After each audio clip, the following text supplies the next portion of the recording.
بسم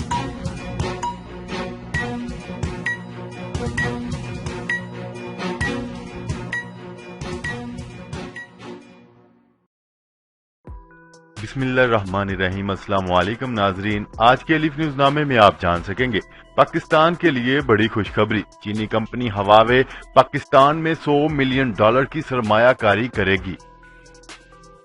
وزیر اعظم عمران خان کا دورہ امریکہ، وزیر اعظم اور امریکی صدر کی ملاقات 22 جولائی کو ہوگی۔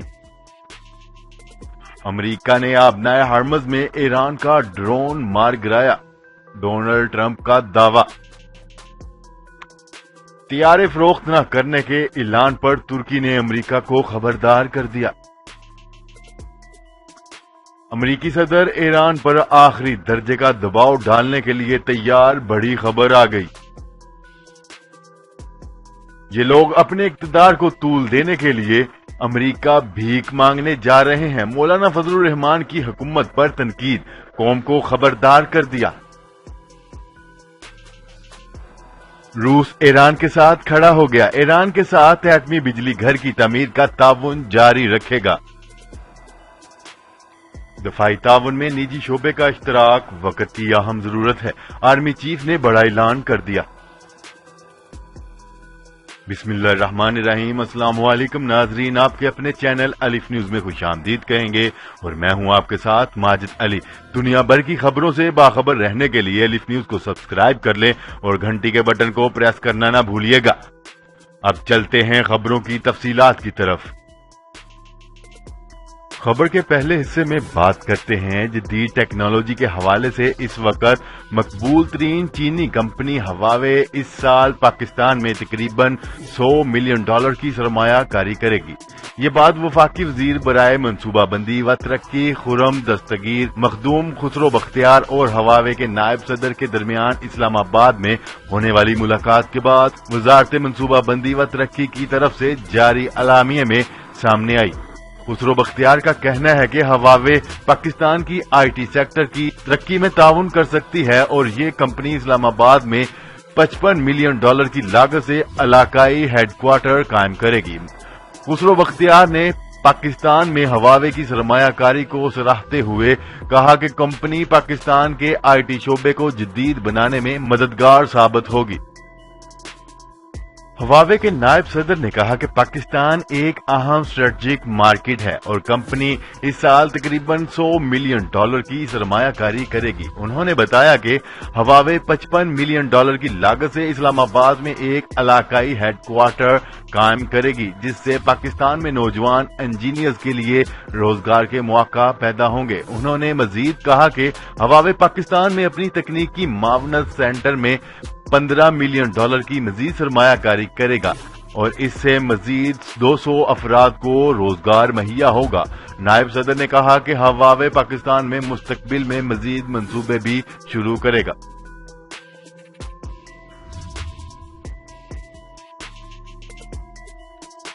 خبر کے اگلے حصے میں بات کرتے ہیں وزیر اعظم عمران خان کے 5 روزہ دورہ امریکہ کا شیڈیول طے پا گیا۔ وزیر اعظم اور امریکی صدر ڈونلڈ ٹرمپ کی 1-on-1 ملاقات 22 جولائی کو ہوگی۔ تفصیلات کے مطابق وزیر اعظم عمران خان کے 5 روزہ دورہ امریکہ کا شیڈیول سامنے آ گیا۔ وزیر اعظم 20 جولائی کو دن 11 بجے نور خان ایئر بیس سے خصوصی طیارے کے ذریعے امریکہ روانہ ہوں گے۔ وزیر اعظم کا مختصر وقت کے لیے برطانیہ کے شہر لنڈن میں اسٹاپ اوور ہوگا۔ 6 گھنٹے قیام کے بعد وزیر اعظم لنڈن میں امریکہ روانہ ہوں گے۔ ان کا طیارہ 21 جولائی کو امریکی فوجی اڈے پر لینڈ کرے گا۔ وزیر اعظم کا امریکہ میں قیام پاکستان ہاؤس میں ہوگا۔ 21 جولائی کو وزیر اعظم ورلڈ بینک کے صدر سے اہم ملاقات کریں گے۔ وزیر اعظم کی IMF کے MD سے بھی ملاقات شیڈول میں طے ہے۔ بعد ازاں وزیر اعظم امریکہ میں مقیم پاکستانیوں سے بھی ملاقاتیں کریں گے۔ اسی روز وہ پاکستانی کاروباری افراد کے عشائیے میں بھی شرکت کریں گے۔ وزیر اعظم عمران خان اور امریکی صدر ڈونلڈ ٹرمپ کی 1-on-1 ملاقات 22 جولائی کو ہوگی۔ خبر کے اگلے حصے میں بات کرتے ہیں امریکی صدر ڈونلڈ ٹرمپ نے دعویٰ کیا ہے کہ امریکی بحریہ نے آبنائے ہارمز میں ایرانی ڈرون کو مار گرایا ہے۔ تفصیلات کے مطابق امریکی صدر ڈونلڈ ٹرمپ نے وائٹ ہاؤس میں تقریب کے دوران صحافیوں کو بتایا کہ USS باکسر نامی امریکی جنگی جہاز نے جمعرات کو اس وقت دفاعی کارروائی کی جب یہ ڈرون بحری جہاز کے 1000 گز تک قریب آیا۔ امریکی صدر نے کہا کہ بین الاقوامی پانیوں سے گزرنے والے جہازوں کے خلاف یہ ایران کی جانب سے کئی اشتعال انگیزیوں میں سے تازہ ترین مخاصمانہ اقدام ہے۔ ڈونلڈ ٹرمپ نے کہا کہ امریکہ اپنے اہلکاروں، اپنی تنصیبات اور مفادات کے دفاع کا حق محفوظ رکھتا ہے۔ انہوں نے کہا کہ یہ ایران کی جانب سے جہاز رانی اور عالمی کاروبار کی آزادی میں خلل ڈالنے کی ایک کوشش تھی۔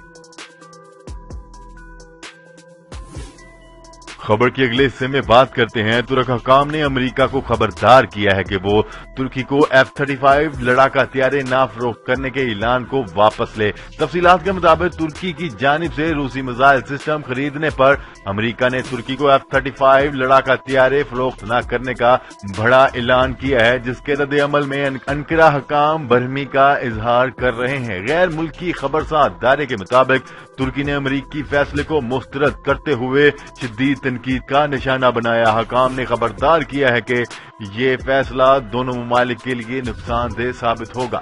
انقرہ حکام نے امریکہ سے مطالبہ کیا ہے کہ امریکی جنگی طیارے F-35 کے منصوبے سے ترکی کو نکالنے کا واشنگٹن کا فیصلہ اتحاد کی روح کے خلاف ورزی ہے۔ فوراً یہ فیصلہ واپس لیا جائے۔ وائٹ ہاؤس کا گزشتہ روز کہنا تھا کہ روس کے ساتھ ڈیل کے بعد ترکی کو اسٹیلتھ طیارے دینا ممکن نہیں ہے۔ امریکی حکام نے تشویش کا اظہار کرتے ہوئے کہا تھا کہ روسی میزائلوں سے ترکی میں موجودہ نیٹو طیاروں کو نشانہ بنائے جانے کا خطرہ ہے۔ انقرہ نے غلط، قابل مذمت اور مایوس کن فیصلہ کیا ہے۔ خبر کے اگلے حصے میں بات کرتے ہیں۔ ایران کے لیے امریکہ کے خصوصی ایلچی برائن ہک نے کہا ہے کہ ایران کے لیے مستقبل میں مزید سخت اقدامات ممکن ہیں۔ اپنے ایک بیان میں برائن ہک کا کہنا تھا کہ امریکی صدر ڈونلڈ ٹرمپ ایران پر آخری درجے کا دباؤ ڈالنے کی مہم چلانے کے لیے تیار ہیں۔ ایران کے لیے امریکہ کے خصوصی ایلچی نے کہا ہے کہ خلیج کے سمندری تحفظ کے لیے جلد ہی ایک کانفرنس بحرین میں منعقد کی جائے گی جس میں 65 ممالک کے مندوبین شرکت کریں گے۔ ان کا کہنا تھا کہ صدر ڈونلڈ ٹرمپ ایران پر آخری درجے کا دباؤ ڈالنے کی مہم چلانے کے لیے مکمل طور پر تیار ہیں، جس کے بعد ایران کو شدید دھچکا پہنچے گا۔ انہوں نے مزید کہا کہ ہم نے ایرانی رجیم کو تیل کی مد میں حاصل ہونے والا سالانہ $50 ارب کے سرمایہ سے محروم کر دیا ہے۔ ایران کی جانب سے جوہری معاہدے کی خلاف ورزی پر یورپی ممالک سمیت اسرائیل کو بھی شدید تشویش ہے۔ خبر کے اگلے حصے میں بات کرتے ہیں۔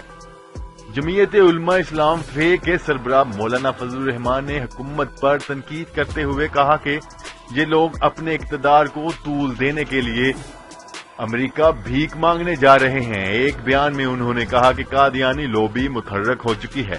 امریکہ ختم نبوت کے حوالے سے پاکستان پر دباؤ ڈالنا چاہتا ہے۔ انہوں نے کہا کہ امریکی صدر ڈونلڈ ٹرمپ کی گفتگو بھی سامنے آ چکی ہے۔ انہوں نے کہا کہ قوم ہوشیار رہے، ہم کسی بھی قیمت پر بین الاقوامی ایجنڈا ملک پر مسلط نہیں ہونے دیں گے۔ خبر کے اگلے حصے میں بات کرتے ہیں۔ روس نے کہا ہے کہ ماسکو ایران کے بوشہر ایٹمی بجلی کے دوسرے یونٹ کی تعمیر کا کام پروگرام کے مطابق جاری رکھے گا۔ ترجمان روسی وزارت خارجہ ماریا زخرووا نے میڈیا سے بات چیت کرتے ہوئے کہا کہ بوشہر ایٹمی بجلی گھر کی تعمیر ایران میں روس کا سب سے اہم پروجیکٹ ہے، جس کے پہلے مرحلے کا آغاز ہو گیا ہے اور یہ بجلی گھر ایران کی ضرورت کے لیے بجلی تیار کر رہا ہے۔ ترجمان نے کہا کہ وہ شہر ایٹمی بجلی گھر کے دوسرے یونٹ کی تعمیر کا کام پروگرام کے تحت مکمل ہو جائے گا۔ انہوں نے اپنی ہفتہ وار پریس بریفنگ میں کہا کہ واشنگٹن کی غیر قانونی پابندیوں نے ایران کے ساتھ تجارت کی راہ میں مشکلات کھڑی کر دی ہیں، لیکن تہران ماسکو بوشہر ایٹمی بجلی گھر کی تعمیر میں اپنا تعاون جاری رکھے گا۔ روسی وزارت خارجہ کی ترجمان نے کہا کہ ماسکو امریکی پابندیوں کے مقابلے میں ہاتھ پر ہاتھ دھرے نہیں بیٹھتا اور وہ ایران کے ساتھ تجارتی تعاون کے لیے خود کو تیار کر رہا ہے۔ خبر کے اگلے اور آخری حصے میں بات کرتے ہیں army chief general Qamar Javed Bajwa کا کہنا ہے کہ دفاعی صنعت میں شراکت داری کے وسیع ترین مواقع موجود ہیں، نجی شعبے کا اشتراک وقت کی اہم ضرورت ہے۔ تفصیلات کے مطابق ISPR کی جانب سے جاری کردہ اعلامیے میں کہا گیا ہے کہ army chief general Qamar Javed Bajwa نے اسلام آباد میں دفاعی پیداوار اور سیکیورٹی میں خود انحصاری کے موضوع پر منعقد سیمینار سے خصوصی خطاب کیا۔ سیمینار میں آرمی چیف کے ساتھ ساتھ وفاقی وزراء، نجی و سرکاری شعبے کے حکام نے بھی شرکت کی۔ سیمینار سے وزیر دفاعی پیداوار زبیدہ جلال، فواد چودھری و دیگر نے اظہار خیال کیا۔ اپنے خطاب میں آرمی چیف کا کہنا تھا کہ دفاعی صنعت میں شراکت داری کے وسیع مواقع موجود ہیں، دفاعی پیداوار کی تنظیم کے ساتھ نجی شعبے کا اشتراک اہم ضرورت ہے۔